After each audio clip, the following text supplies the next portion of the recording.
रात का दूसरा पहर अभी अभी शुरू हुआ था। आसमान गहरा और शांत था, जैसे सारी दुनिया नींद की चादर ओढ़कर सो चुकी हो।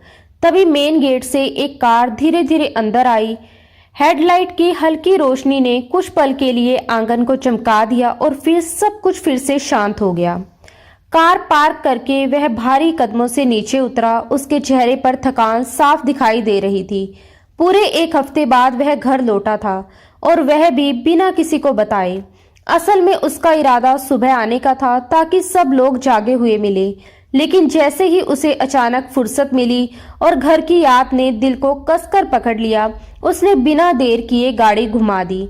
उसके मन में बस एक ही ख्याल था, सुबह का नाश्ता वह अपने परिवार के साथ करेगा। घर से दूर रहना उसके लिए हमेशा मुश्किल रहा था। काम की वजह से बाहर जाना पड़ता, जिम्मेदारियां उसे रोक लेती, लेकिन उसका दिल कभी भी पूरी तरह वहां नहीं रुकता था। हर खाली पल में उसे घर की याद आती, माँ की आवाज, सुबह की चाय की खुशबू और खाने की मेज पर सबका साथ बैठना। आज भी वही खिंचाव उसे आधी रात में यहाँ ले आया था। जैसे ही वह घर के अंदर दाखिल हुआ, उसे महसूस हो गया कि सब लोग गहरी नींद में होंगे। उसने सोचा अब सुबह ही सबको सरप्राइज देगा। माँ जब उसे अचानक सामने देखेगी तो कितनी खुश होगी। ये सोचकर उसके होठों पर हल्की मुस्कान आ गई। अचानक शरीर ने साथ देना जैसे छोड़ दिया हो। सिर में हल्का दर्द था, आंखों में जलन थी और कंधों पर थकान का बोझ साफ महसूस हो रहा था। उसे लगा कि अगर अभी एक कप गर्म चाय मिल जाए तो थोड़ी राहत मिल सकती है। चाय पीकर वह आराम से अपने कमरे में जाएगा और शायद नींद भी आ जाएगी। उसने अपनी शर्ट के ऊपर के 2 बटन खोले, गहरी सांस ली और लॉन्च में रखे सोफे पर जाकर बैठ गया। उसने लाइट ऑन नहीं की। घर का सन्नाटा उसे अच्छा भी लग रहा था और थोड़ा अजीब भी। हर तरफ शांति थी, जैसे दीवारें भी सो रही हों। उसने सोफे की पीठ से सिर टिकाया, आंखें बंद की और उंगलियां अपने बालों में फेरने लगा। उसके दिमाग में सुबह का दृश्य घूम रहा था। नाश्ते की मेज, माँ का चौंकना, शायद उनकी आंखों में खुशी के आंसू और फिर ढेर सारी बातें। इसी सोच में उसका मन थोड़ा हल्का हो गया। थकान के बीच उसे हल्की सी झपकी आ गई। वह गहरी नींद में नहीं था, बस शरीर को आराम दे रहा था। उसने अपने पैर सामने रखी टेबल पर फैला दिए। समय कितनी तेजी से गुजर गया उसे अंदाजा ही नहीं हुआ। तभी अचानक उसके कानों ने एक हल्की सी आवाज पकड़ी, जैसे कुछ खिसका हो या गिरा हो। उसका दिमाग तुरंत सतर्क हो गया। वह झटके से पूरी तरह तो नहीं उठा, लेकिन आंखें खोल ली। घर में कोई पालतू जानवर नहीं था और दरवाजा भी उसने खुद अच्छे से बंद किया था। बाहर से किसी के आने का सवाल ही नहीं था। उसकी नौकरी ने उसे ऐसी आदत दे दी थी कि छोटी से छोटी आहट भी उसे चौंका देती थी। उसने अंधेरे में देखने की कोशिश की, पर सब धुंधला सा था। फिर जैसे किसी के हल्के सिसकने की आवाज आई।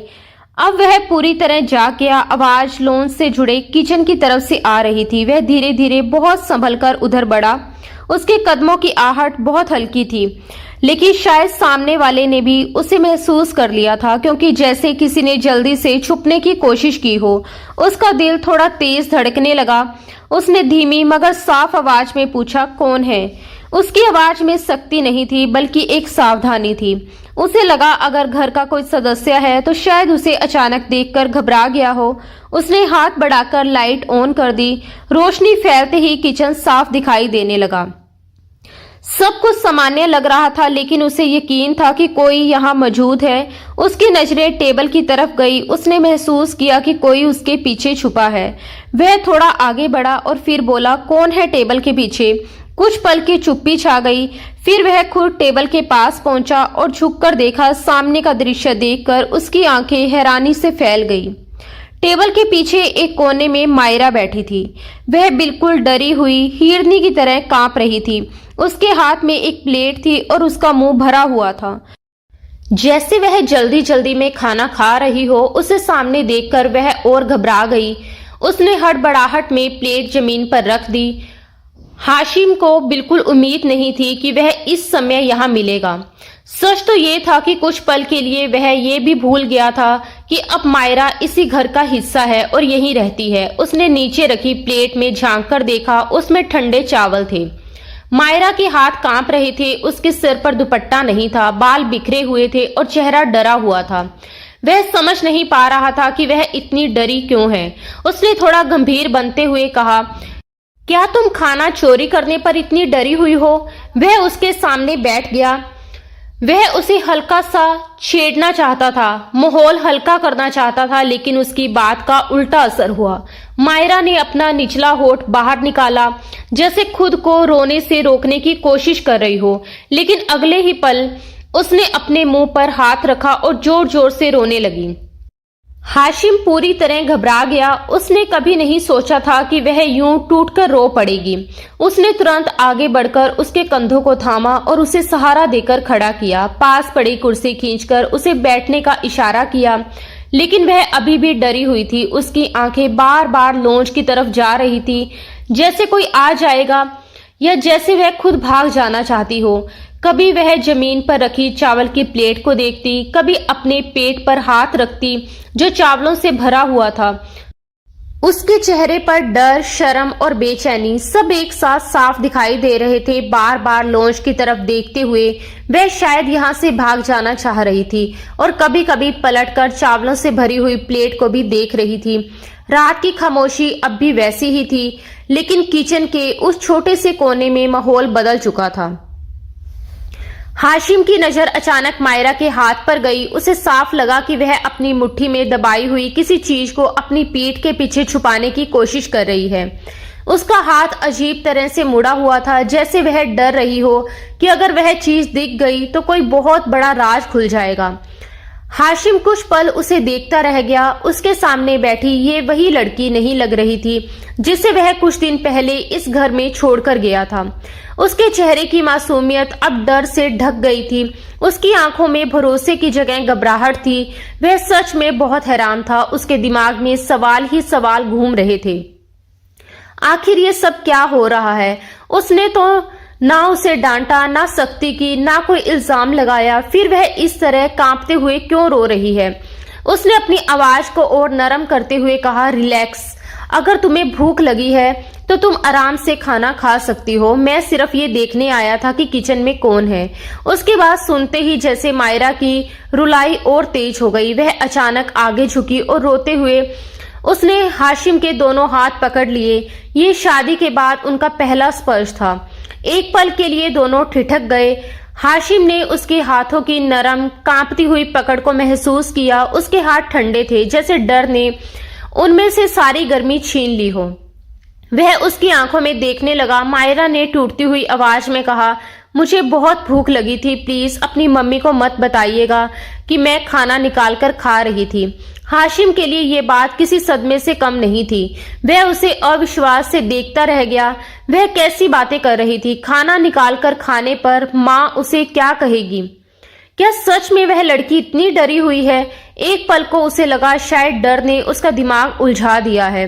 उसने अपने हाथ सख्ती से पीछे खींच लिए और थोड़ा कठोर स्वर में बोला, बंद करो ये ड्रामा। उसकी आवाज सुनते ही मायरा सहमकर पीछे हट गई। उसकी आंखें और फैल गई। तुमने कोई गुनाह नहीं किया है कि मम्मी तुम्हें सजा देगी। बस खाना निकाला है, इसमें क्या बड़ी बात है? वह अब भी बिना दुपट्टे के उसके सामने बैठी थी। उसका चेहरा पसीने से भीगा हुआ था। समझ नहीं आ रहा था कि ये गर्मी का असर है या डर का। उसके माथे पर पसीने की बूंदें चमक रही थी। उसका नरम कुर्ता उसके शरीर से चिपक गया था, जिससे उसकी हालत और भी कमजोर लग रही थी। हाशिम ने तुरंत नजरें फेर ली। उसे अजीब सा संकोच महसूस हुआ। फिर अचानक उसके मन में एक शक उठा। उसने भौहें संगोड़ते हुए कहा, एक मिनट, कहीं तुम सच में कुछ चुराने तो नहीं आई थी? ये क्या है तुम्हारे हाथ में जो तुमने मुट्ठी में छुपा रखा है? दिखाओ मुझे। इस बार मायरा का चेहरा और ज्यादा पीला पड़ गया। उसकी सांस जैसे गले में अटक गई। उसने जल्दी से हाथ और पीछे कर लिया। कुछ भी तो नहीं है, उसने बहुत धीमी आवाज में कहा, लेकिन हाशिम से उसकी ये हरकत छुपी नहीं रही। उसने आगे बढ़कर उसका हाथ मजबूती से पकड़ लिया और अपने सामने खींच लिया। उसकी मुट्ठी कसकर बंद थी। खोलो इसे। मायरा की आंखों से आंसू लगातार बह रहे थे। उसने धीरे धीरे कांपते हुए अपनी मुट्ठी खोली। उसकी हथेली पर एक छोटी सी चमकती हुई चाबी रखी थी। ये क्या है? वह घबराकर बोली, वो फ्रिज का लॉक है। मैंने खाना निकालने के लिए चाबी ले ली थी। बस प्लीज प्लीज हाशिम भाई, आप अपनी मम्मी को मत बता दीजिएगा, वो मुझे जान से मार देगी। हाशिम उसे अविश्वास से देखता रह गया। उसके कानों में उसके शब्द गूंज रहे थे। किसने किया फ्रिज लॉक? और क्या तुमने डिनर नहीं किया था? उसने झुककर पूछा। मायरा ने धीरे से सिर हिला दिया। नहीं। क्यों? उसकी आवाज अब और धीमी हो गई। मुझसे जग टूट गया था। सजा के तौर पर आपकी मम्मी ने खाना बंद कर दिया। मैंने दोपहर में भी कुछ नहीं खाया। वो फ्रिज लॉक कर देती है। रहमान बुआ ने बताया था कि चाबी यहाँ होगी। मैं सिर्फ खाना लेने आई थी। उसकी हालत सच में खराब लग रही थी। उसका चेहरा मुरझाया हुआ था, रंग पीला पड़ चुका था, आंखें लाल और सूजी हुई थी। वह बहुत कमजोर लग रही थी, जैसे कई दिनों से ठीक से खाना ना मिला हो। हाशिम ये बात जानता था कि उसकी माँ मायरा को पसंद नहीं करती। वह इस शादी के खिलाफ थी, लेकिन बात यहाँ तक पहुंच जाएगी उसने कभी सोचा भी नहीं था। उसके अंदर एक अजीब सी कशमकश शुरू हो गई। एक तरफ माँ थी, दूसरी तरफ ये लड़की जो उसकी जिम्मेदारी थी। मायरा उसकी तरफ देख रही थी। उसकी आंखों में साफ डर था, जैसे उसे यकीन हो कि सुबह होते ही वह सब कुछ बता देगा। हाशिम का दिल अचानक भारी हो गया। उसने धीरे से उसके दोनों हाथ अपने हाथों में थाम लिए। उसकी आवाज इस बार बिल्कुल नरम थी। मैं किसी को कुछ नहीं बताऊंगा। मायरा ने हैरानी से उसकी तरफ देखा। एक पछतावे की लहर हाशिम के दिल में उठी।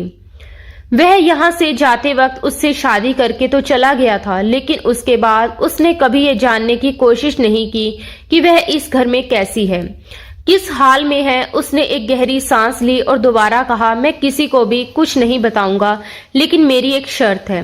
उसने हल्की सी शरारत के साथ मायरा के चेहरे की तरफ देखा। मायरा की धड़कन जैसे फिर तेज हो गई। वह घबराकर बोली, कैसी शर्त? वो हल्का सा बुदबुदाई, तुम आज के बाद मुझे भाई नहीं कहोगी, क्योंकि अब मैं तुम्हारा भाई नहीं हूँ। हाशिम के चेहरे पर हल्की सी शरारती मुस्कान थी, लेकिन उसकी आंखों में एक गंभीर सच्चाई भी छुपी हुई थी। मायरा ने धीरे से सिर उठाकर उसकी आंखों में देखा। वह नजर मिलते ही घबरा गई और तुरंत अपनी आंखें झुका ली। उसका दिल तेजी से धड़क रहा था। वह अपने निचले होठ को दांतों से दबाए खड़ी थी। उसे जैसे अचानक एहसास हुआ कि वह सच में अब उसकी बीवी है, कोई पराया रिश्ता नहीं। लेकिन डर और आदत इतनी गहरी थी कि अभी भी वह घबराकर उसे भाई कह बैठी थी। वह कुछ पल चुप रही, फिर धीमी आवाज में बोली, मैं ये प्लेट उठा लूं? उसकी नजर एक बार फिर बिरयानी की प्लेट पर गई, जैसे अभी भी उसे यकीन ना हो कि ये खाना सच में उसके लिए है। उस पल वह हाशिम को बेहद मासूम लगी। उसके चेहरे पर भूख भी थी, शर्म भी थी और एक अजीब सा डर भी। हाशिम खुद को रोक नहीं पाया। वह हल्का सा झुका और अनजाने में उसके गाल को अपने होठों से छू लिया। ये एक बहुत छोटा सा स्पर्श था, लेकिन मायरा के लिए जैसे बिजली सी दौड़ गई। वह बेतहाशा लाल हो गई। उसका चेहरा गर्म हो उठा। उसने घबराकर चारों तरफ देखा, जैसे डर हो कि कहीं कोई देख ना ले। उसके मन में यही ख्याल आया कि अगर किसी ने उसे इस हालत में देख लिया तो शायद बहुत बड़ा बवाल खड़ा हो जाएगा। वह झटके से कुर्सी से उठ खड़ी हुई। हाशिम ने हल्की आवाज में कहा, मेरे कमरे में जाओ, मैं अभी तुम्हारे लिए खाना गर्म करके लाता हूँ। आप? उसने हैरानी से उसकी तरफ देखा। हाशिम थोड़ा करीब आया और मुस्कुराकर बोला, क्या दोबारा समझाऊं? उसके लहजे में हल्का सा मजाक था। शायद वह उसका डर कम करना चाहता था। मायरा कुछ समझ नहीं पाई, बस चुपचाप पलटी और तेज कदमों से कमरे की तरफ चली गई। हाशिम के होठों पर हल्की सी मुस्कान आई, लेकिन अगले ही पल वह गायब हो गई। उसके दिल में एक अजीब सा एहसास जाग रहा था। वह मासूम सी लड़की जो कुछ दिन पहले इस घर में आई थी, अब उसकी बीवी थी और उसकी माँ उसके साथ ऐसा व्यवहार कर रही थी। उसके मन में सवाल उठे, पापा कहाँ है? क्या उन्हें इन सब के बारे में कुछ पता नहीं? क्या उन्हें अंदाजा भी है कि इस घर में क्या हो रहा है? किचन में खड़े होकर उसने बिरयानी ओवन में गर्म करने रख दी, साथ ही चाय का पानी भी चढ़ा दिया। अगर वह उसके लिए खाना लेकर जा रहा है तो अपने लिए चाय भी बना लेगा। थकान कुछ कम हो जाएगी और वैसे भी वह उससे आराम से बात करना चाहता था। उसे ये महसूस करवाना चाहता था कि इस घर में उसका रिश्ता कमजोर नहीं है, वह अकेली नहीं है। उसे याद आया जब वह इस घर में आई थी तो कितनी हंसमुख और शरारती थी। उसकी आंखों में चमक होती थी, उसकी हंसी में घर गूंज उठता था। लेकिन अब कुछ ही दिनों में उसका चेहरा मुरझा गया था, आंखों की चमक बुझ गई थी। बिरयानी गर्म हो गई, उसने प्लेट में निकालकर सजा दी, साथ में जल्दी से थोड़ा सा सैलेड भी काट लिया। हॉस्टल की जिंदगी में वह खुद अपना काम करता रहा था, इसलिए ये सब उसके लिए मुश्किल नहीं था। उसे नहीं पता था कि मायरा चाय पिएगी या नहीं, इसलिए चाय सिर्फ अपने लिए ही बनाई। कप में डालकर उसने ट्रे तैयार की और धीरे से बाहर निकल आया। उसे पता था कि अगर उसकी माँ ने उसे इस हालत में देख लिया, रात के इस वक्त अपनी बीवी के लिए खाना ले जाते हुए, तो बात बहुत बढ़ सकती है। सीढ़ियां चढ़ते हुए उसने धीरे से दरवाजे पर दस्तक दी और कमरे में दाखिल हुआ। मायरा शायद अपना दुपट्टा उठा लाई थी, उसने उसे ठीक से सीने पर सजा रखा था। वह बिस्तर के किनारे बैठी थी, उंगलियां मसलते हुए वह उसे देख रही थी और फिर उसकी नजरें ट्रे में रखी बिरयानी पर टिक गई। उसकी आंखों में फिर वही भूख और लालच झलक आया। हाशिम ने प्लेट और सैलेड उसके सामने रख दिया। जब तक मैं चाय पी रहा हूं तुम अपना खाना खत्म करो, उसके बाद मुझे तुमसे बात करनी है। उसकी आवाज में नरमी थी। मायरा ने जैसे सारी बातें भूलकर खाना शुरू कर दिया। वह सच में भूखी थी। एक के बाद एक चम्मच बिना रुके, बिना ऊपर देखे हाशिम उसे देखता रहा। उसके दिल में दर्द सा उठा। उसने नजरें फेर ली। कुछ ही देर में प्लेट खाली हो गई। हाशिम ने अपनी चाय का आखिरी घुट लिया और कप टेबल पर रख दिया। मायरा ने पास रखे जग से पानी गिलास में भरा और एक ही सांस में पी गई। अब उसके चेहरे पर हल्की सी चमक लौट आई थी। भूख शांत होने के बाद उसका चेहरा थोड़ा खिल गया था। उसने हल्की सी मुस्कान के साथ हाशिम की तरफ देखा, जैसे चुपचाप शुक्रिया अदा कर रही हो। फिर भी उसका डर पूरी तरह गया नहीं था। वह धीमी आवाज में बोली, आप अपनी मम्मी को तो कुछ नहीं बताएंगे ना? हाशिम ने उसे गौर से देखा और हल्के से कहा, सोचा जाएगा, लेकिन उससे पहले जो कुछ मैं तुमसे पूछूंगा वो तुम मुझे सच सच बताओगी। उसने आगे बढ़कर उसका हाथ पकड़ा और उसे अपने करीब बिठा लिया। वह अब उसके बिल्कुल करीब बैठी थी, इतने करीब कि हाशिम उसकी सांसों की हल्की गर्माहट महसूस कर सकता था। कमरे की हल्की रोशनी में उसका चेहरा और भी साफ दिखाई दे रहा था। हाशिम कुछ पल उसे ध्यान से देखता रहा, जैसे पहली बार सच में उसे देख रहा हो। फिर उसने बहुत नरमी से हाथ बढ़ाकर उसका दुपट्टा उसके कंधों से अलग कर दिया। मायरा ने हैरानी से उसकी तरफ देखा, लेकिन विरोध नहीं किया। हाशिम की नजर अब उसकी गर्दन पर थी। वहां लाल निशान साफ दिखाई दे रहे थे। वे निशान उसके कंधों तक फैले हुए थे। उसका दिल जोर से धड़क उठा। उसने बहुत संभल कर उसकी कमीज का गला थोड़ा सा हटाया ताकि ठीक से देख सके। मायरा का चेहरा शर्म और घबराहट से लाल हो गया। वह अपने होठों को दांतों से दबाए खामोश बैठी रही। ये सारे निशान, क्या तुम मुझे बताओगी कि ये कैसे हुए? उसकी आवाज में सख्ती नहीं थी, सिर्फ चिंता थी। बस इतना सुनना था कि मायरा की आंखों से आंसू फिर बह निकले। उसने रुक रुक कर सब कुछ बता दिया। हाशिम के घर से जाने के बाद कैसे हाजरा उस पर गुस्सा निकालती रही, कैसे हर छोटी गलती पर उसे ताने दिए जाते, कैसे उसे मनहूस कहा जाता, कैसे बार बार उसे ये महसूस करवाया जाता कि वह इस घर पर बोझ है जिसे जबरदस्ती थोप दिया गया है। वह बोलती रही, रोती रही। हाशिम चुपचाप सुनता रहा। उसके अंदर गुस्सा भी उठ रहा था और दुख भी। मायरा चाहकर भी वह शब्द नहीं दोहरा सकी जो रोज उसके सामने कहे जाते थे। वह अपमान इतने गहरे थे कि उन्हें बोलना भी उसके लिए मुश्किल था। अचानक हाशिम ने उसे अपनी बाहों में खींच लिया। चुप, बस एकदम चुप। उसकी आवाज भर्रा गई। I am sorry. उसका दिल तेज धड़क रहा था। वह सोच भी नहीं सकता था कि उसने इतनी तकलीफ झेली है, वह भी सिर्फ बेवजह की नफरत के कारण। घर की नौकरानी रहमन को उस पर तरस आता था, लेकिन वह भी बेबस थी। हाशिम ने बहुत धीरे से उसके जख्मों पर होठ रख दिए।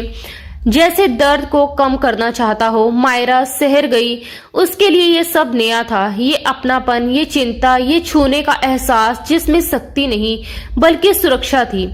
हाशिम उसे अपने ओर करीब करता गया। वह उसे ये एहसास दिलाना चाहता था कि अब वह अकेली नहीं है। अगर उसने उसकी जिम्मेदारी ली है तो अब वह पीछे नहीं हटेगा। लेकिन जैसे ही उसकी नजदीकियां बढ़ी, मायरा ने घबराकर उसकी शर्ट को मुट्ठी में पकड़ लिया। उसके मन में डर था, अगर किसी ने देख लिया तो, अगर उसकी माँ ने कुछ गलत समझ लिया तो वह फिर वही अपमान नहीं सह सकती थी। हाशिम ने उसकी आंखों में डर पढ़ लिया।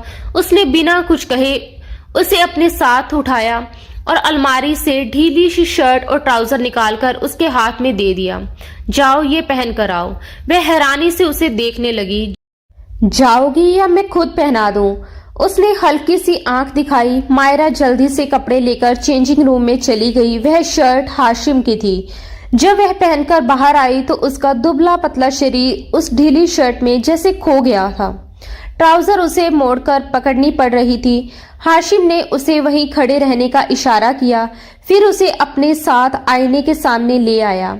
फर्स्ट एड बॉक्स निकालकर उसने बहुत सावधानी से उसकी गर्दन पर क्रीम लगानी शुरू की।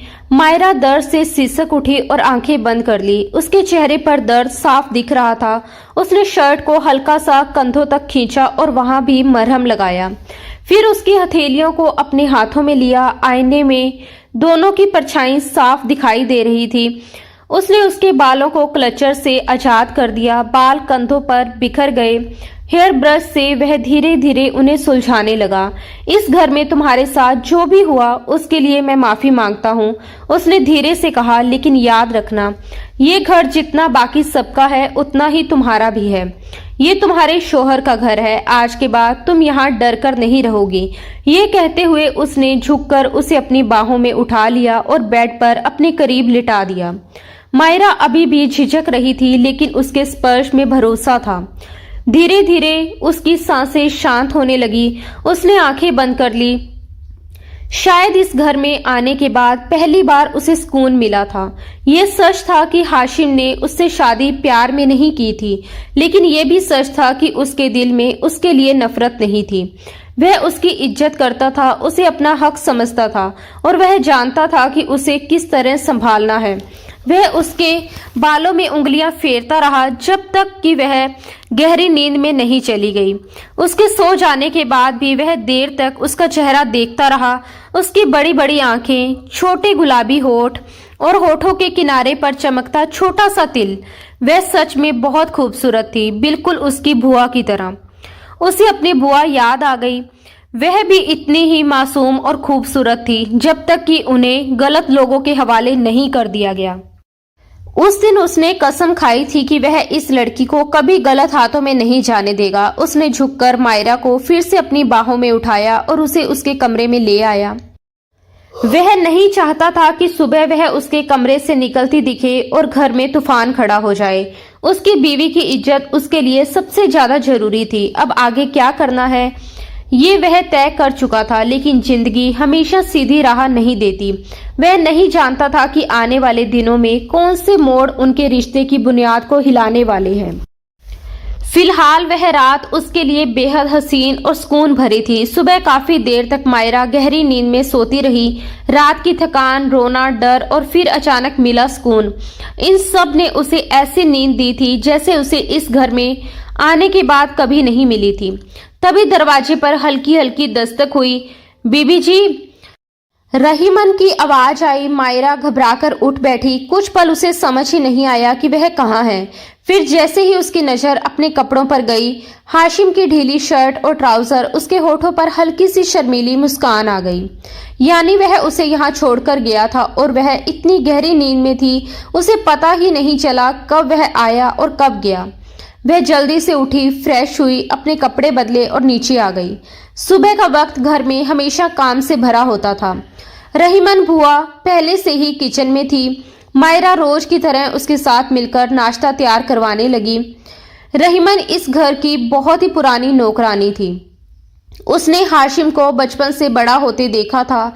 हाशिम के पापा सुबह सुबह ही जमीन के काम से निकल जाते थे। गांव में उनकी काफी जमीनें थी और वह खुद सब देखना पसंद करते थे। दिन भर बाहर रहते, दोपहर में थोड़ी देर के लिए घर आते और फिर रात को ही ठीक से बैठ पाते। घर में ज्यादातर समय हाशिम की मम्मी मायरा और रहीमन ही होती थी। मायरा ने नाश्ता टेबल पर सजा दिया। थोड़ी ही देर में हाशिम के मम्मी पापा बाहर आ गए।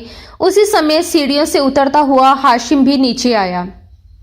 उसकी माँ उसे देखकर चौंक गई। उन्हें तो पता ही नहीं था कि वह रात में घर आ चुका है। हाशिम, वह घबराकर खड़ी हो गई। हाशिम मुस्कुराते हुए आगे बढ़ा और उन्हें गले लगा लिया। उन्होंने भी अनजाने में अपने बेटे का माथा चूम लिया। फिर वह अपने पापा से मिला। बड़े आराम से उन्हें बता रहा था कि वह रात में ही आ गया था, सिर्फ उन्हें सरप्राइज देने के लिए। उसके पापा खुश थे, मुस्कुरा रहे थे। इसी बीच हाशिम की माँ की नज़र मायरा पर पड़ी। उन्होंने उसे तीखी नज़र से देखा और हल्के से इशारा किया कि वह किचन में चली जाए। लेकिन ये इशारा हाशिम से छुपा नहीं। मायरा झिझकते हुए उठने ही वाली थी कि हाशिम ने नरमी से उसका हाथ पकड़ लिया। कहाँ जा रही हो? मायरा घबरा गई। उसकी नजरें झुक गई। हाशिम की माँ की आंखें गुस्से से भरी हुई थी। हाशिम ने उसे अपने पास बिठा लिया। सबके साथ मिलकर नाश्ता करो। हाशिम के पापा बेफिक्र होकर नाश्ता कर रहे थे। उन्हें माहौल की गंभीरता का अंदाजा नहीं था, लेकिन हाशिम की माँ का चेहरा तमतमाया हुआ था, जैसे उन्हें ये बात बिल्कुल बर्दाश्त ना हो रही हो कि मायरा उनके बेटे के साथ बैठकर खा रही है। ये बाद में खा लेगी, उन्होंने सीधे हाशिम से कहा। कोई बात नहीं, हाशिम ने शांत स्वर में जवाब दिया। अब इसे आदत डालनी चाहिए। बीवी अच्छी लगती है अपने शोहर के साथ मिलकर खाते हुए। उसने बात हल्के अंदाज में कही, लेकिन उसकी माँ के दिल पर ये शब्द भारी पड़ गए। उनके लिए ये सिर्फ एक वाक्य नहीं था, बल्कि जैसे किसी ने उनके अधिकार को चुनौती दे दी हो। लेकिन बात यहीं खत्म नहीं हुई। हाशिम ने सीधे अपने पापा की तरफ देखा। पापा, मैं एक खास मकसद से आया हूँ। मैं रुखसती करना चाहता हूँ। मेरे ख्याल से अब रुखसती हो जानी चाहिए। निगाह को 6 महीने हो चुके हैं और वैसे भी मायरा हमारे घर में ही रहती है। हरगिज नहीं। हाशिम की माँ अचानक भड़क उठी। तुम ये ख्याल अपने दिल से निकाल दो कि ये लड़की तुम्हारे साथ रुखसत होकर तुम्हारे कमरे तक आ जाएगी। कमरे में सन्नाटा छा गया। क्या हुआ? बैठिए, बात करके फैसला करते हैं। हाशिम के पापा ने समझाने की कोशिश की, लेकिन हाशिम की माँ के चेहरे पर गुस्सा साफ था। उनकी नजरें मायरा पर टिकी थी। मायरा के लिए एक एक पल भारी हो रहा था। मम्मी, हाशिम ने संयम से कहा, निकाह मेरी मर्जी से हुआ था, आपकी मौजूदगी में हुआ था। अब रुखसती भी आपकी मौजूदगी में ही होनी चाहिए। इसमें घबराने की क्या बात है? आवाज धीमी रखो हाशिम, उनकी माँ बोली। इस लड़की ने तुम पर कौन सा जादू कर दिया है? 6 महीने से निकाह हुआ है, तुमने कभी इसकी तरफ देखा तक नहीं, और आज इसके लिए इतना बोल रहे हो? हाशिम ने फिर भी अपना लहजा शांत रखा। उसने मायरा का नाम तक बीच में नहीं आने दिया, लेकिन उसकी माँ अपनी जिद पर अड़ी रही। साफ कह दिया, जब तक वह नहीं चाहेगी रुखसती नहीं होगी। मायरा की हालत देखकर हाशिम ने फिलहाल चुप रहना बेहतर समझा। उस दिन वह घर पर ही रहा। हर बात पर उसकी नजर थी। मायरा किचन का काम करती, फिर घर की सफाई करती रही। जब सारे काम खत्म हुए तो वह अपने कमरे में चली गई, जैसे उसे वही रहना हो। हाशिम ने कुछ महीने पहले ही अपने दोस्त समीर के साथ पार्टनरशिप में बिजनेस शुरू किया था। बिजनेस अच्छा चल रहा था। गांव की जमीनें तो थी ही, लेकिन वह हमेशा से अपना काम करना चाहता था। दोनों ने काम बांट रखा था। एक हिस्सा समीर देखता, दूसरा वह खुद। बड़ी मीटिंग्स में वह खुद जाता, क्योंकि उसे अनुभव ज्यादा था। शाम को वह घर से बाहर निकला। जाते हुए अपनी माँ से कह दिया कि वह दोस्त से मिलने जा रहा है और डिनर के बाद लौटेगा। जैसे ही वह गया, उसकी माँ के चेहरे पर एक अलग ही सख्ती आ गई। शायद उन्हें इसी पल का इंतजार था। वह सीधे मायरा के कमरे की तरफ बढ़ी, दरवाजा खोला और सामने जो देखा उससे उनका गुस्सा और भड़क उठा। मायरा आईने के सामने खड़ी थी। उसके हाथ में हाशिम की शर्ट थी, जिसे वह सीने से लगाकर हल्की सी मुस्कान के साथ देख रही थी। हाशिम की मां ने जैसे ही मायरा के हाथ में हाशिम की शर्ट को देखा, उनका गुस्सा भड़क उठा। उन्होंने उसके बाल जोर से पकड़कर खींचे और थप्पड़ मारते हुए कहा कि वह उनके बेटे को बहला रही है और वह ये सब कभी नहीं होने देगी। मायरा एकदम डर गई, उसकी आंखों से आंसू बहने लगे और वह बार बार कहती रही कि उसने हाशिम से कुछ नहीं कहा, लेकिन उसकी कोई बात नहीं सुनी गई क्योंकि उसके लिए वह हमेशा एक बोझ ही रही थी। पहले उसकी माँ इस घर में रही और अब उसके जाने के बाद मायरा को भी उन्होंने मजबूरी समझकर अपनाया था। असल में उनके दिल में अपनी ननंद के लिए पुरानी जलन थी जो कभी इस घर में बहुत चाही जाती थी, इसलिए उन्होंने जल्दबाजी में उसकी शादी अब्दुल करीम नाम के आदमी से करवा दी, जो बाद में बहुत गलत निकला। उसने मायरा की मां को इज्जत देने की बजाय उसे नौकरानी की तरह रखा, मारता पीटता, अपमान करता और जुए में पैसे उड़ा देता। कुछ साल बाद जब एक बेटी हुई तो उसका व्यवहार और कठोर हो गया। फिर भी मायरा की मां ने अपने भाई से सच छुपाया क्योंकि वह नहीं चाहती थी कि उसके कारण भाई के घर में झगड़ा हो। उसने सिलाई का काम शुरू किया, घर का खर्चा उठाया और अपनी बेटी को सरकारी स्कूल में पढ़ाना शुरू किया। वह चाहती थी कि उसकी बेटी वह मुकाम पाए जो उसे कभी नहीं मिला। लेकिन अब्दुल करीम को बेटी की पढ़ाई से भी एतराज था। वह उसे घर में ही रोक कर रखना चाहता था। डर के माहौल में पलती वह लड़की अपने पिता से सहम जाती और उसके जाते ही थोड़ी खुलकर सांस लेती। उसकी मुस्कान भी उसकी माँ की ताकत थी। एक दिन जब अब्दुल करीम फिर पैसों के लिए घर आया तो उसने छत पर उसकी माँ से झगड़ा किया। माँ समझाती रही कि दूध, बिजली का बिल और घर का सामान सब कुछ पहले ही मुश्किल से चलता था। फिर भी अब्दुल करीम को बस पैसे चाहिए थे। उसे घर की हालत, बीवी की तकलीफ या बेटी का डर कुछ भी दिखाई नहीं देता था। अब्दुल करीम ने गुस्से में आकर मायरा की मां को बेरहमी से मारना शुरू कर दिया। मायरा डर के बावजूद कमरे से भागकर छत पर पहुंची ताकि अपनी मां को बचा सके, लेकिन मां को छुड़ाने की कोशिश में वह खुद भी मारपीट का शिकार हो गई। जब अब्दुल करीम का गुस्सा ठंडा हुआ तो वह नीचे उतर गया। पीछे मायरा अपनी घायल मां को संभालते हुए सीढ़ियों से नीचे ला रही थी कि अचानक उसका संतुलन बिगड़ा और उसकी मां हाथ से फिसलकर सीढ़ियों से लुढ़कती हुई नीचे गिर गई। उनके सर पर गहरी चोट लगी और खून बहने लगा। मायरा जोर जोर से रोती और मदद के लिए पुकारती रही, लेकिन कोई आगे नहीं आया। उसकी मां बेहोश हो चुकी थी। घबराई हुई मायरा शॉल ओढ़कर गांव के छोटे से क्लिनिक की ओर भागी और डॉक्टर से रो रो कर विनती की कि वह तुरंत घर चले। उसकी मां की हालत बहुत खराब है और वह उन्हें खोना नहीं चाहती। डॉक्टर आया, उसने प्राथमिक इलाज किया, लेकिन साफ कह दिया कि चोट बहुत गहरी है और तुरंत अस्पताल ले जाना जरूरी है। पड़ोस की एक आंटी की मदद से मायरा ने अपनी मां की डायरी से नंबर ढूंढकर अपने मामा को फोन किया और सब कुछ बताते हुए फूट फूट कर रो पड़ी। उसके मामा बिना देर किए अपने बेटे के साथ कार में पहुंचे। तब तक बहुत खून बह चुका था और अब्दुल करीम कहीं दिखाई नहीं दे रहा था। हाशिम बेचैनी से अपनी बुआ को देख रहा था, जो कभी अपने मायके में राज करती थी और आज दर्द और बेबसी में पड़ी थी। उसे अपने पिता पर भी अफसोस हुआ कि वे रिश्तों से दूर होते गए और बहन की असली हालत समझ नहीं पाए। आखिरी पलों में मायरा की मां ने कांपते हाथों से अपनी बेटी का हाथ अपने भाई के हाथ में रख दिया, जैसे उसे सुरक्षित सौंप रही हो। फिर ऊपर वाले को गवाह मानकर हमेशा के लिए आंखें बंद कर ली। मायरा चीखती रही, टूटती रही। उसके मामा ने उसे संभाला। मामी दूर बैठी रही जैसे ये सब उनसे जुड़ा ही ना हो। और उस मुश्किल घड़ी में हाशिम ने आगे बढ़कर सारे इंतजाम और जिम्मेदारियां संभाल ली।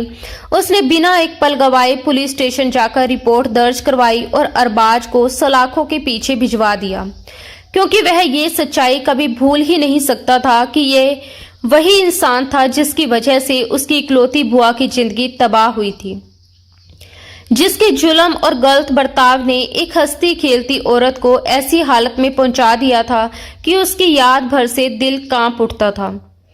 उस दिन जब वह बेसहारा लड़की बुरी तरह रो रही थी तो उसके दिल में अजीब सा दर्द उठा, जैसे किसी ने उसकी रूह को जकड़ लिया हो और फिर हालात ने ऐसा मोड़ लिया कि कुछ ही दिनों में हाशिम के पिता और खुद हाशिम की रजामंदी से मायरा का निकाह हाशिम से कर दिया गया। खानदान के कुछ बड़े लोग गवाह बने, दुआएं भी दी गई, मगर हाशिम की मां के चेहरे पर खुशी की जगह जलन की परछाइयां साफ झलक रही थी। वह इस रिश्ते को कभी दिल से कबूल नहीं कर पाई और उन्होंने मन ही मन कसम खा ली कि चाहे उन्हें कुछ भी करना पड़े, वह इस लड़की को अपने बेटे की जिंदगी से दूर करके ही दम लेगी, क्योंकि उनके लिए हाशिम सिर्फ बेटा नहीं बल्कि उनकी अपनी मर्जी का आईना था, जिस पर वह अपनी हर इच्छा थोपना चाहती थी। उन्हें ये गवारा नहीं था कि कोई बेसहारा, अनाथ और कमजोर समझी जाने वाली लड़की उनके इकलौते बेटे की जिंदगी का हिस्सा बने और वह सारी उम्र उसे ढोता रहे। उसी उथल पुथल भरे घर में एक दिन ऐसा भी आया जब मायरा की चीखों ने दीवारों को हिला दिया। वह घबराहट में कांप रही थी और उसके होठों से निकले कुछ अधूरे शब्दों ने आग में घी का काम किया। उसने डर के मारे कह दिया कि वह कपड़े तो हाशिम ने खुद उसे पहनने को दिए थे और कल रात जब वह उनके कमरे में थी, मगर वह अपनी बात पूरी भी नहीं कर पाई कि हाशिम की मां ने उसका हाथ पकड़कर उसे कमरे से घसीटते हुए बाहर ला खड़ा कर दिया। नौकरों को जमा किया और ऊंची आवाज में उस पर इल्जामों की बारिश कर दी। उसे बदचलन कहा, उसकी परवरिश पर सवाल उठाए, यहाँ तक कह डाला कि वह किसी और के साथ रात गुजारकर उनके बेटे पर झूठा दोष मंड रही है। मायरा रोती रही, गिड़गिड़ाती रही, सफाई देती रही कि वह पाक है, बेगुनाह है, मगर किसी ने उसकी आवाज को सच की तरफ सुनने की कोशिश नहीं की। रहीमन एक कोने में खड़ी मुंह छुपाकर रोती रही। चौकीदार अजीब निगाहों से उसे देखते हुए चुपचाप हट गए और उसकी इज्जत को जैसे शरेआम कुचल दिया गया। हाशिम की मां उसके बाल पकड़कर पूछती रही कि कौन था वह आदमी, किसे उसने कमरे में बुलाया था, और तभी दरवाजे पर हलचल हुई। समीर सहारा देकर हाशिम के पिता को अंदर ला रहा था, जिनकी तबीयत अचानक बिगड़ गई थी, जिन्होंने खुद हाशिम को फोन कर बुलाया था। ब्लड प्रेशर बढ़ जाने की वजह से वह ठीक महसूस नहीं कर रहे थे, लेकिन किसी ने सोचा भी ना था कि घर के भीतर इससे भी बड़ा तूफान खड़ा हो चुका है। सीढ़ियों पर खड़े हाशिम की नजर जैसे ही इस मंजर पर पड़ी तो उसके कदम जम गए। उसकी मां का हाथ ढीला पड़ते ही मायरा खुद को छुड़ाकर भागी। बिखरे बाल, फटे कपड़े, लाल पड़ी आंखें और अपमान में कांपता शरीर। उसके पास अब कोई सहारा नहीं था। आज उस पर चरित्रहीनता का दाग लगाया गया था। कल शायद उससे भी बड़ा इल्जाम लगता।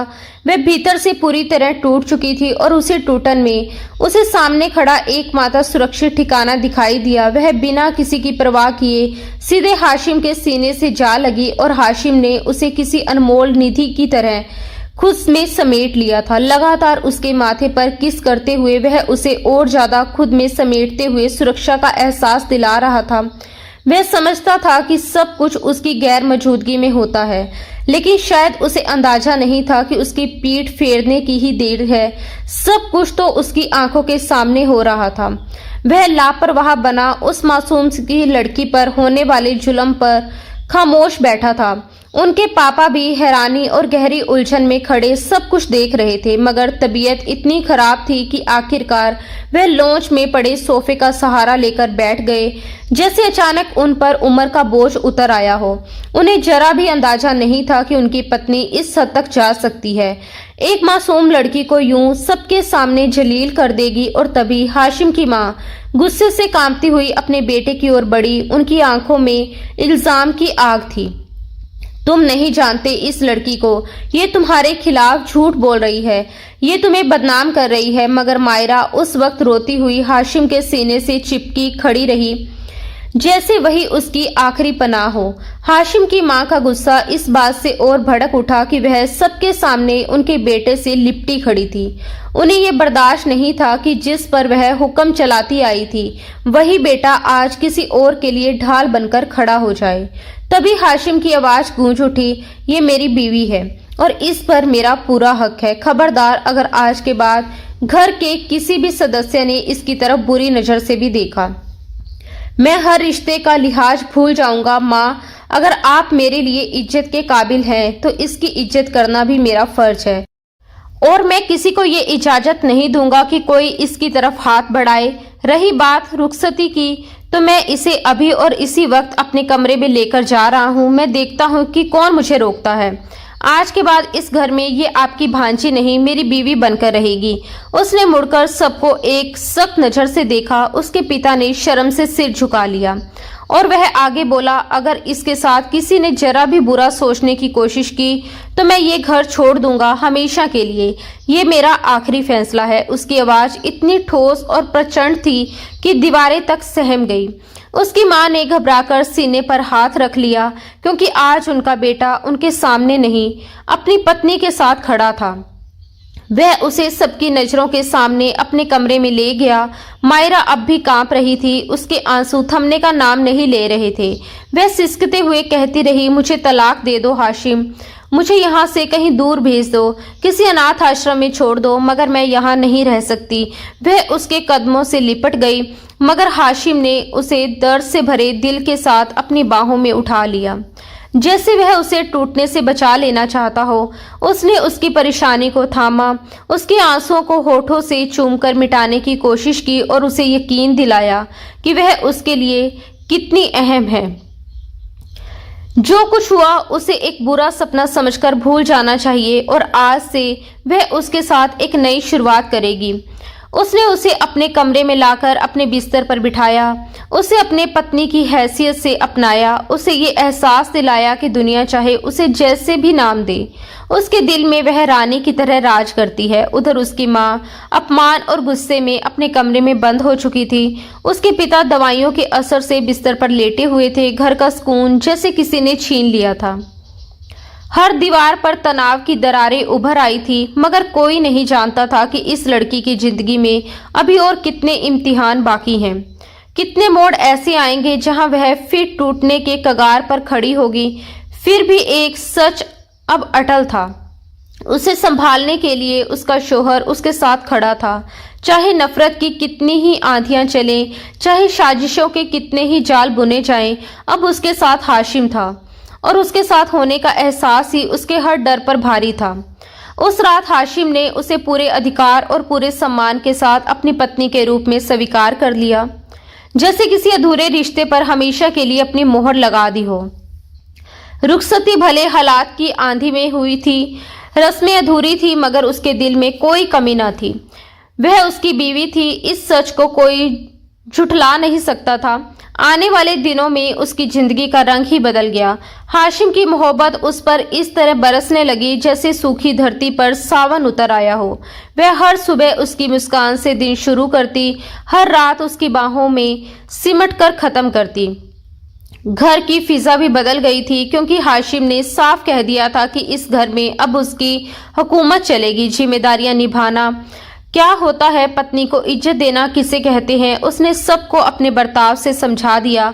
हाशिम के पापा दिल से इस फैसले से खुश थे।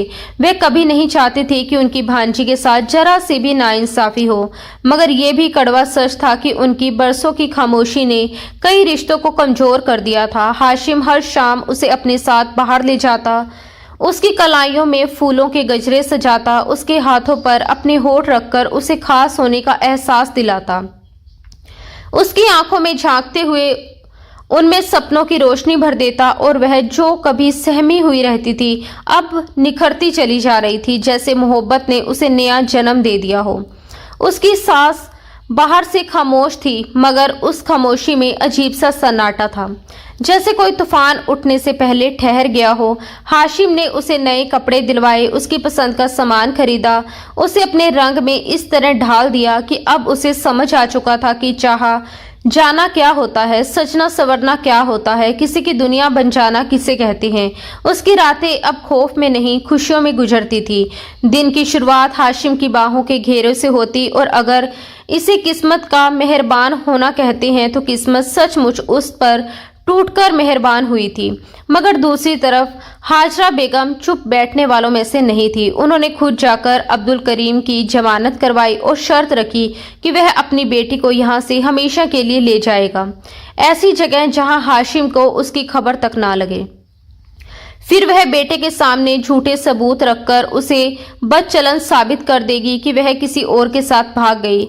ऐसे शख्स के साथ जो पहले भी उससे मिलने आता था, उन्होंने मोटी रकम देकर अब्दुल करीम को अपने इरादों में शामिल कर लिया और उसने भी हामी भर ली। हाजरा बेगम के दिल में उस लड़की के लिए जितनी नफरत थी, उससे कई ज्यादा डर अपने बेटे को खो देने का था। उन्हें यह मंजूर नहीं था कि हाशिम किसी और पर यूं मर मिटे। ये टिस उनकी रातों की नींद छीन चुकी थी। उधर मायरा अब पहले वाली डरी सहमी लड़की नहीं रही थी। हाशिम ने उसके अंदर से खौफ की हर परत हटा दी थी। अब वह आत्मविश्वास से मुस्कुराती, बात करती और अगर नफरत करना नहीं सीखा तो नफरत का सामना करना जरूर सीख लिया था। एक दिन हाशिम जरूरी मीटिंग के लिए घर से निकला। उसे अपना ख्याल रखने की ताकीद करके गया। अब उसके पास मोबाइल भी था और वह खुद को अकेला नहीं समझती थी। उस दोपहर वह रसोई में खड़ी चाय बना रही थी। रहीमन बुआ की तबीयत कुछ दिनों से खराब थी, इसलिए उसने खुद ही काम संभाल लिया था। उन्हें आराम करने को कहा था। तभी रसोई की दहलीज पर हल्की सी आहट हुई। उसने पलटकर देखा, दरवाजे पर उसका बाप खड़ा था। वह सन्न रह गई, क्योंकि माँ की मौत के बाद वह जेल में था और अब अचानक यहाँ खड़ा उसे सुलगती नजरों से घूर रहा था। उसके चेहरे की कठोरता देखकर ही उसे समझ आ गया कि वह अपनी मर्जी से नहीं आया, किसी ने उसे बुलाया है। और अब्दुल करीम की आंखों में छिपी चालाकी ने यह राज खोल दिया कि इस खेल की बिसात कहीं और बिछाई गई है। पापा, उसकी आवाज इतनी धीमी थी मानो किसी टूटी हुई बांसुरी से दर्द भरी धुन निकल रही हो। बरसों की दूरी, शिकायतें, डर और अनकहे सवाल उस एक शब्द में सिमट आए थे। सामने खड़ा आदमी उसका बाप था। खून का रिश्ता मगर अजनबी सा चेहरा। एक क्षण को लगा जैसे उसके कठोर चेहरे पर भी पिघलन की हल्की रेखा उभरी हो, जैसे बीते दिनों की कोई याद उसके भीतर करवट ले रही हो। वह अनायास एक कदम आगे बढ़ी, दिल में ये मासूम उम्मीद लिए कि शायद वह उसे सीने से लगा लेगा, शायद इस बार वह बाप बनकर आएगा, जालिम नहीं। लेकिन जैसे ही अब्दुल करीम का हाथ उसके सर पर आया, उस स्पर्श में अपनापन नहीं, एक ठंडी योजना की शक्ति थी। उसकी उंगलियों में दुलार नहीं, निमंत्रण था। उसने सपाट, लगभग आदेश भरे लहजे में कहा, मैं तुम्हें लेने आया हूँ, चलो यहाँ से। उसने उसका हाथ थाम लिया, मगर वह हाथ थामना नहीं, जकड़ना था। मायरा के कदम जैसे जमीन में धंस गए। उसकी उंगलियां ढीली पड़ गई, आंखों में अविश्वास तैर आया। मैं कहीं नहीं जाऊंगी पापा, उसने कांपती आवाज में कहा।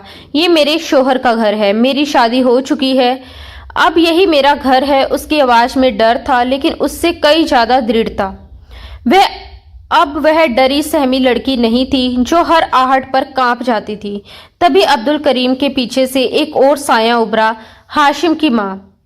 उनके चेहरे पर संतोष और क्रूरता का अजीब संगम था। उन्होंने ठंडी निगाह से उसे देखा और कहा, ये घर मेरा है और मैंने ही तुम्हारे बाप को यहाँ बुलाया है। ये तुम्हें वहां ले जाएगा जहां हाशिम तुम्हारी खुशबू भी महसूस नहीं कर पाएगा।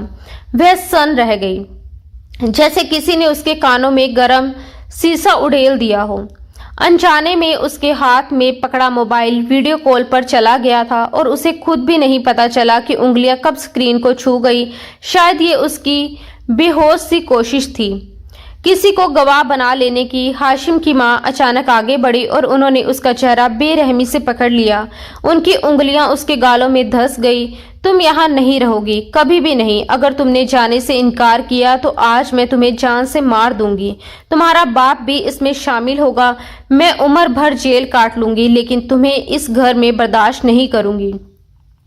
उनकी आंखों में पागलपन था, एक ऐसी औरत का पागलपन जो अपने बेटे को खोने के डर में इंसानियत भूल चुकी थी। मायरा की सांसें तेज हो गई।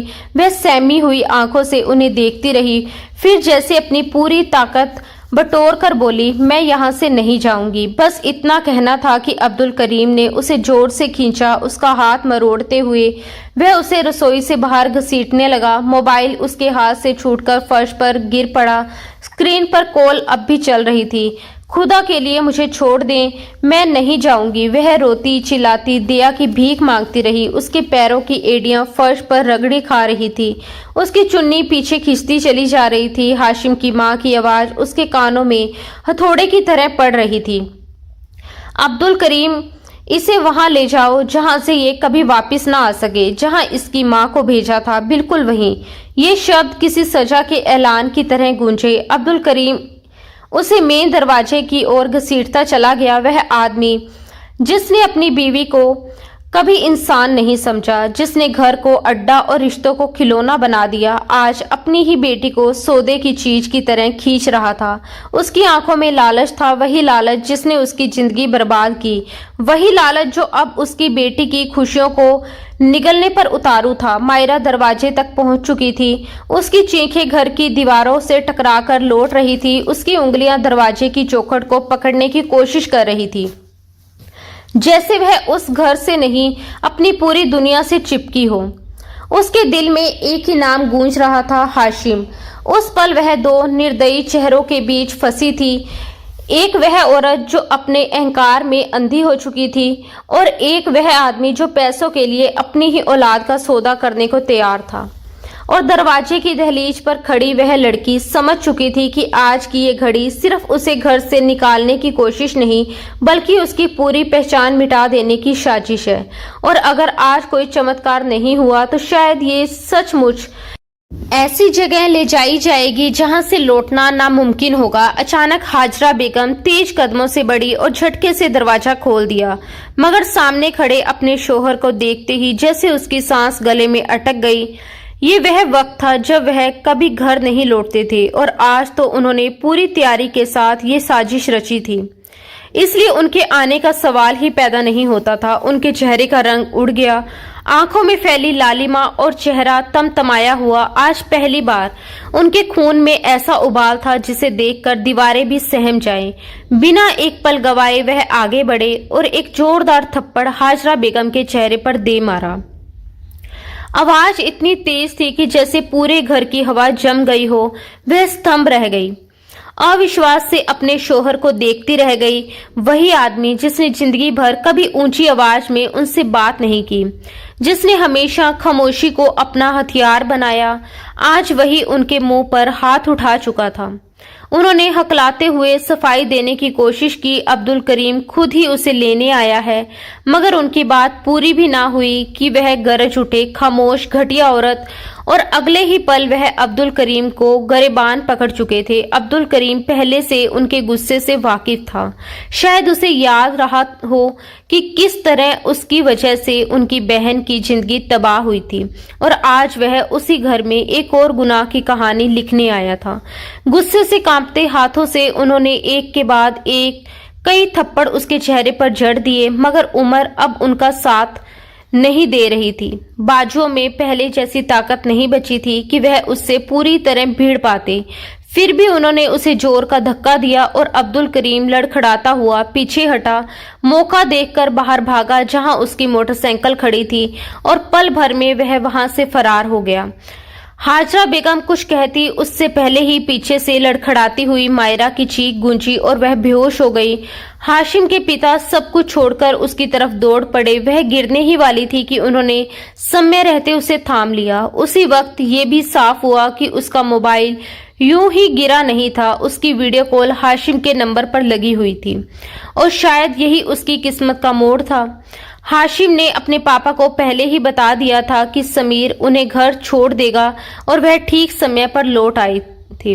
उन्होंने अपनी आंखों से सब देख लिया था, अपनी बीवी का वह चेहरा भी जिसे उन्होंने कभी शक की नजर से नहीं देखा था, जिसकी शख्सियत से वह हमेशा प्रभावित रहे, जिस पर आंख मूंद कर भरोसा किया। आज उसी भरोसे का नकाब उतर चुका था।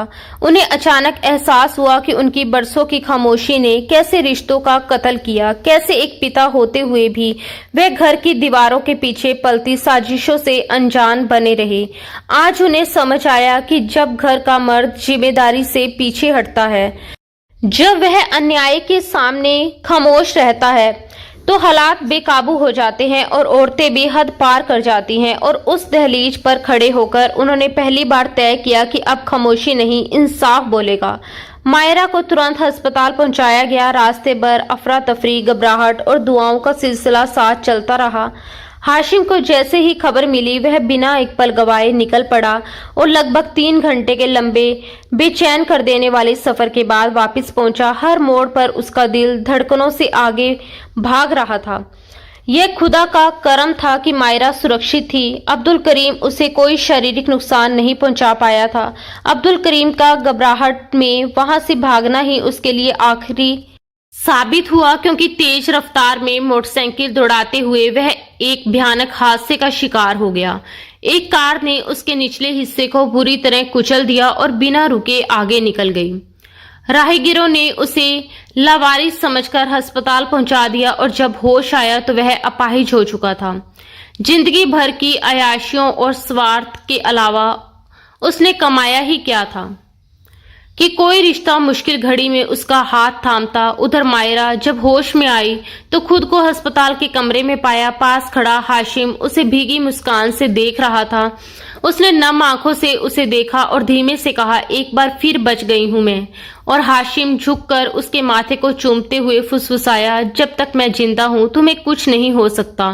पास ही खड़े उसके ससुर की आंखें भी भरी हुई थी। उन्होंने टूटे स्वर में कहा, मुझे माफ कर देना बेटा, मैं इस घर में रहते हुए तुम्हारी हिफाजत नहीं कर पाया, मगर अब वादा करता हूँ ना सिर्फ तुम्हारा बल्कि अपने होने वाले पोते पोती का भी पूरा ख्याल रखूंगा। अच्छा बाप ना सही, अच्छा भाई ना सही, मगर अच्छा दादा बनकर जरूर दिखाऊंगा। उनकी आवाज कांप रही थी, आंखों से आंसू बह रहे थे और मायरा ने उन्हें देखते हुए चुपचाप सहमति में सिर हिला दिया।